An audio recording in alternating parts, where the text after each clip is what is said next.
Halo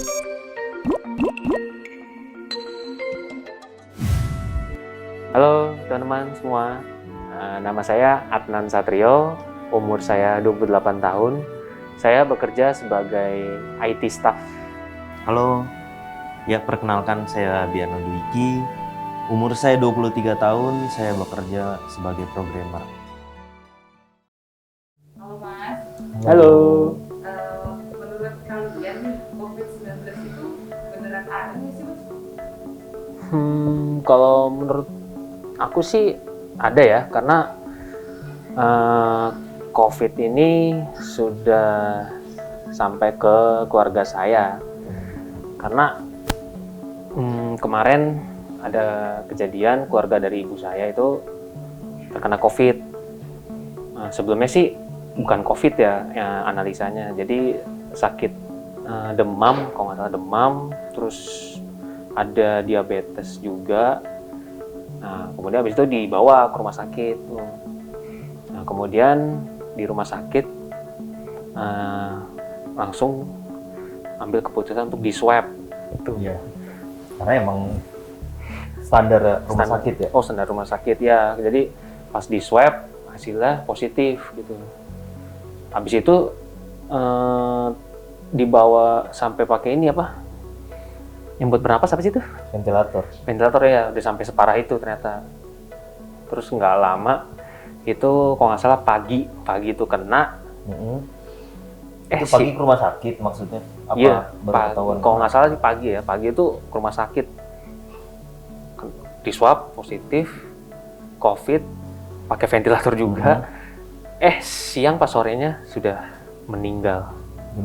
Udah meninggal hari itu juga.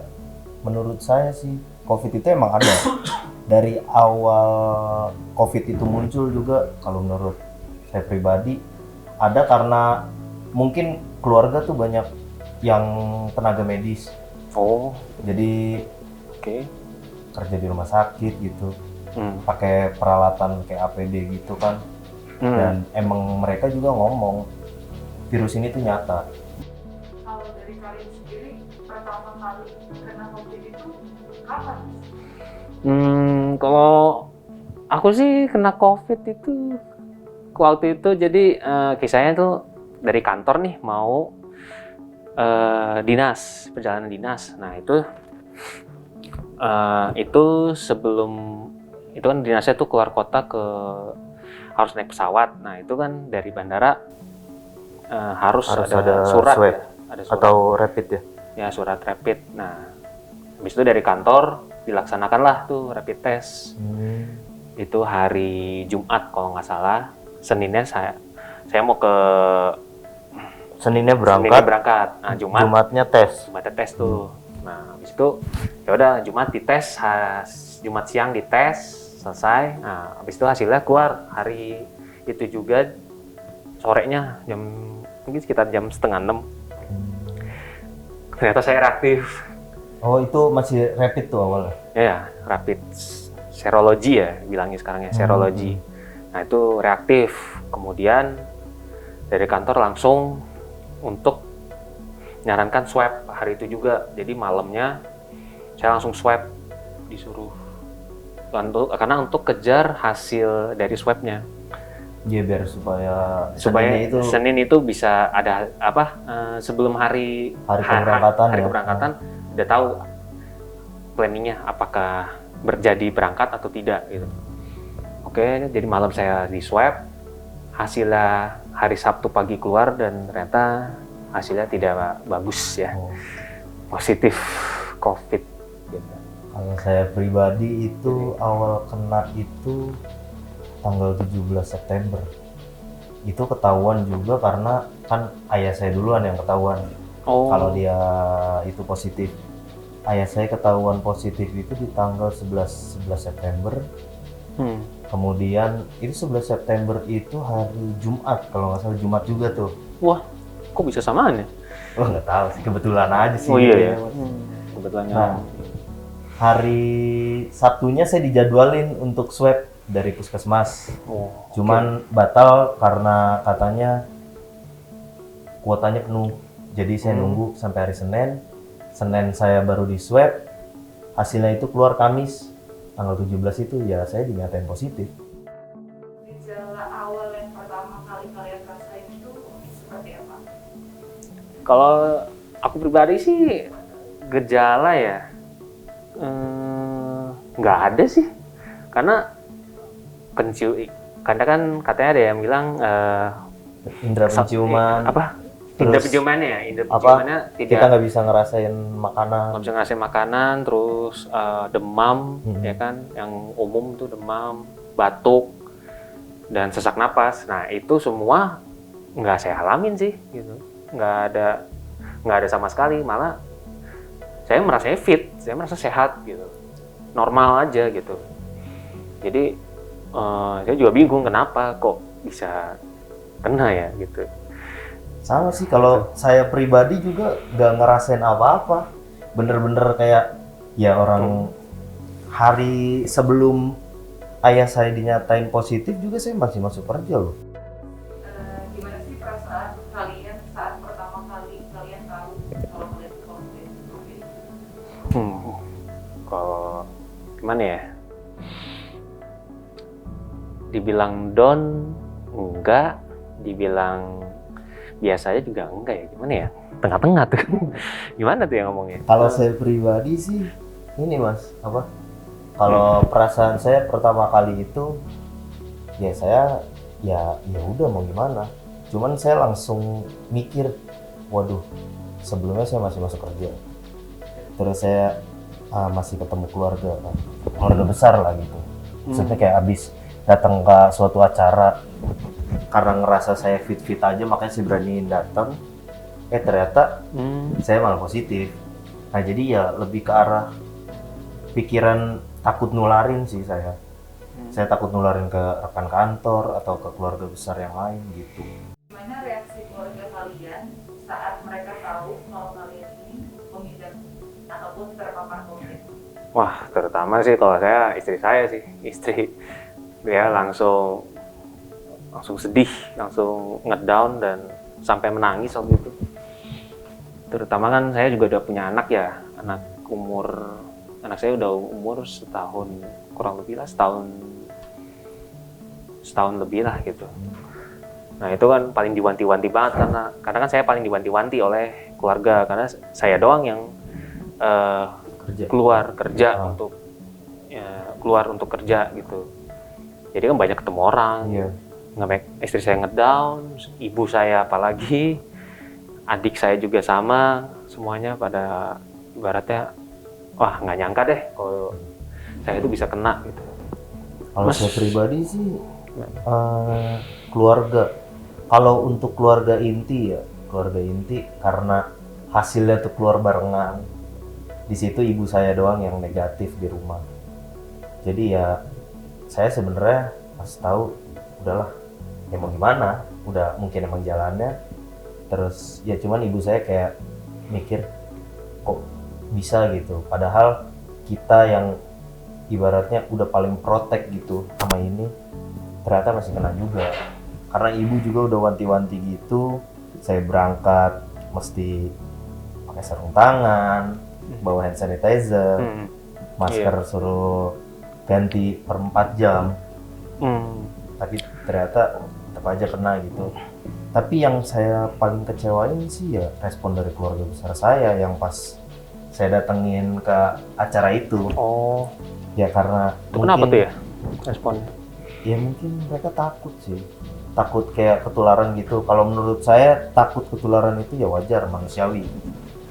Cuman dari responnya dia kayak ngepres saya dan keluarga itu kayak nanya kapan di swab.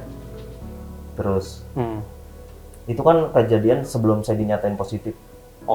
Dia kayak ngepres gitu.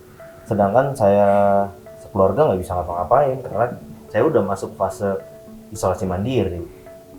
Jadi ya saya sekeluarga cuma bisa nunggu. Dia kayak malah ngomong bukannya diburu-buruin, kayak nggak mikirin ke kesehatan yang lain gitu kata dia. Padahal kita juga kan mikir ya siapa juga gitu loh yang mau kena gini. Ketika kalian tahu kalau misalnya kalian positif, apakah lingkungan di sekitar kalian ada nggak sih yang namanya judgement ke kalian? Kalau di lingkungan saya ya, karena saya orangnya jarang keluar rumah ya, jadi kayaknya sih orang nggak banyak yang tahu sih kalau saya kena gitu. Paling yang tahu hanya ya Pak RT lah gitu, karena kita masih lapor ke Pak RT untuk di follow up ke kelurahan, untuk ke puskesmas untuk dilakukan langkah selanjutnya. Ya kalau saya sih nggak ada lah. Kalau saya pribadi sih di lingkungan rumah itu alhamdulillahnya malah kayak nge-support banget.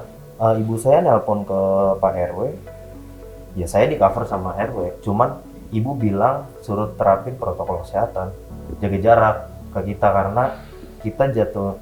Saya sekeluarga itu ODP, orang dalam pantauan. Karena ya di keluarga inti saya ada yang kena. Nah, yang saya pikirin tuh, waduh, gimana nih ya? Udahlah, saya kirain tuh pas datang itu Pak RW cuma sendiri, nggak taunya udah sama tetangga-tetangga saya yang lain gitu. Mereka datang rame-rame, ngomong udah jangan terlalu dipikirin. Kita ada kok buat kamu, katanya. Kalau menurut saya sih mereka support lah. Sampai nanyain kebutuhan apa tinggal telepon. Udah nggak usah mikirin segala macam, udah telepon aja kalau butuh apa-apa. Yang penting senang dulu aja kalau kata mereka mah. Tahu kalian positif, pengobatan apa sih yang kalian jalani untuk sembuh? Yang pertama tuh berjemur di pagi hari tuh. Mungkin sekitar jam 8 atau jam 9 lah, di mana matahari udah terik banget tuh kan. Ya udah saya berjemur. Panas-panasan gitu. Udah gitu disuruh buka baju lagi. Iya gitu sih saya emang. Niatnya sih pengen buka sampai semua, cuman ternyata nggak perlu gitu. Cukup buka baju aja ya gitu. Cukup buka baju sih. Nggak perlu ya semuanya ya. Aneh sih nanti jadinya.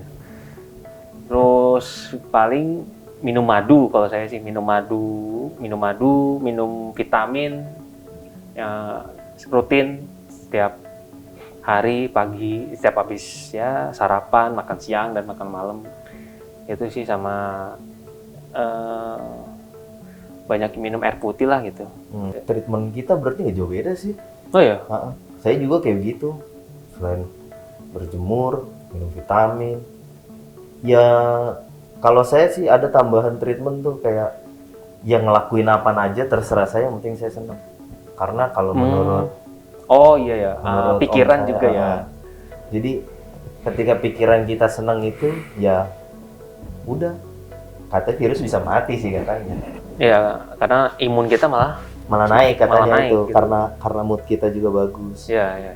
Kalian itu pernah sempat ditawarin untuk ke Wisma Atlet? Bukan ditawari sih, malah lebih tepatnya ya. Kalau saya sih kemarin pas lapor ke RT udah disampaikan ke Pak Lurah dan sampai ke puskesmas, itu puskesmas malah mau ngirim Satgas Covid untuk membawa saya ke Wisma Atlet. Gitu. Terus akhirnya gimana itu, Mas? Nah, itu keluarga ini berunding gitu. Sebelum itu jadi saya ditanya dulu sama keluarga. Sama satgasnya ditanya dulu, ini ada gejala nggak gitu?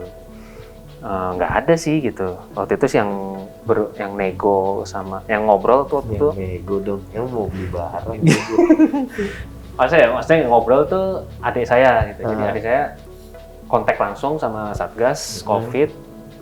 Ya, ini ada gejala nggak gitu? Oh nggak ada gitu. Dia abang saya sehat-sehat aja gitu. Oh ini mah harus berarti orang tanpa gejala ya kan, OTG kan nggak masuknya tuh. Jadi OTG tuh berbahaya gitu, karena kan dia mungkin bisa aja nularin gitu. Jadi sebaiknya sih dibawa ke Wisma Atlet gitu. Kalau misalnya, waktu itu negonya kok nggak salah, nego lagi kan tuh kan. Berunding lah. Berundingnya itu nggak nego. Iya. Ini kan nggak ada gejala ya, terus rumah saya ini, saya punya tempat nih buat isolasi gitu. Pokoknya terisolasi lah, nggak ada, cukup jauh juga dari ini, apa nggak bisa isolasi mandiri aja gitu. Dia bilang gitu kan.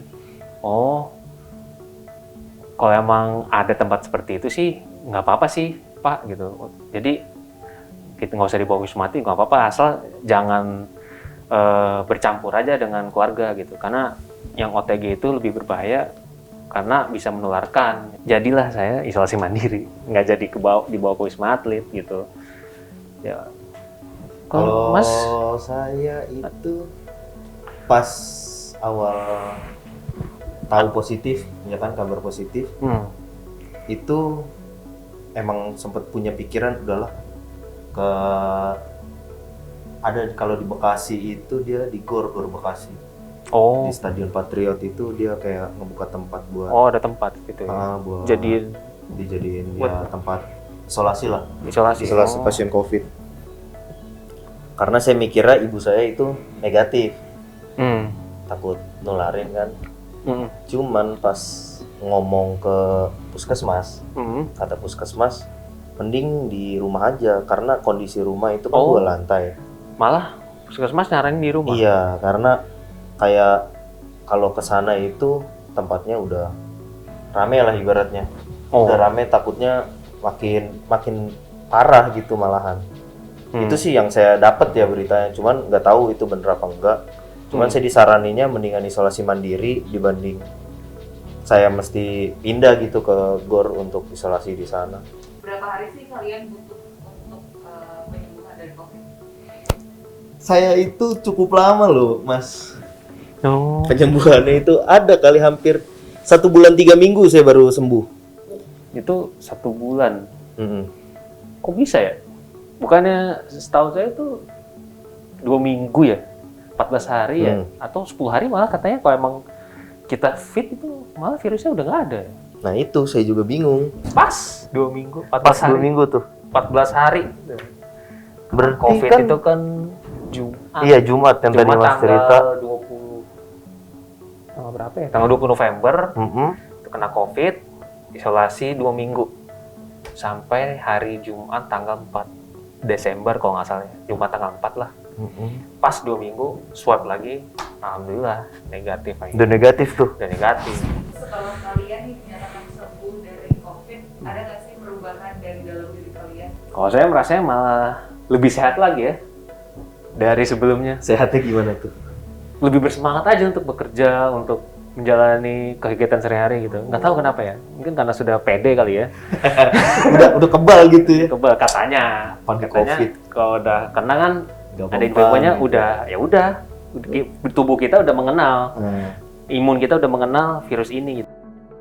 Sebenarnya saya ngerasain ada perubahan sih dari diri saya after saya selesai karantina. Bahkan dari sebelum saya dinyatain sembuh, itu pas masih karantina, saya ngerasain kayak COVID ini malah bikin mood saya jadi gampang berubah gitu loh.